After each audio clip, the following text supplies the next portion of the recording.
Comedy cinema అని పోతే comedy లేదు, కానీ టైటిల్ ఏమో కామెడీ అని పెట్టిండు. ఇంత అందమైన అమ్మాయిని ముందు పెట్టుకొని నవ్వించకపోతే నా అంత ఫూల్ ఇంకోటి ఉంటాడు. ఉంటున్న ప్లేస్ బట్టి మనం కూడా మారుతుండాలి కదా. మా అమ్మ నాకు ఇండియాలో చాలా సంబంధాలు చూసింది, బట్ నాకేమో ఇక్కడే యూఎస్లో ఉండి తెలుగు అమ్మాయిని చేసుకోవాలని. అమెరికాలో అబ్బాయిని పెళ్లి చేసుకొని యూట్యూబ్ ఛానల్ పెట్టుకునే అమ్మాయి కన్నా ఆల్రెడీ యూట్యూబ్ ఛానల్ ఉన్న అమ్మాయిని పెళ్లి చేసుకోవడం బెటర్ కదరా. అవును, నువ్వే పేషెంట్కి పేషెన్స్ ఉండాలి. అసలు పెళ్ళి అనగానే మీకు మైండ్లో వచ్చే థాట్స్ ఏంటో చెప్పండి. వాట్ ఇఫ్ నువ్వు అనుకున్నది జరగకపోతే?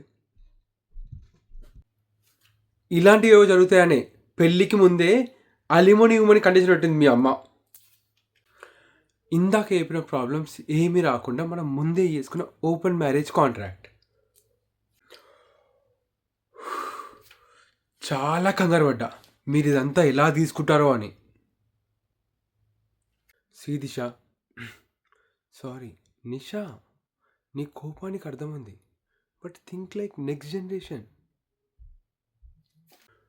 ఇప్పట్లో ఒక రిలేషన్షిప్ వర్క్ అవ్వాలంటే పేపర్ వర్క్ ఉండాలి,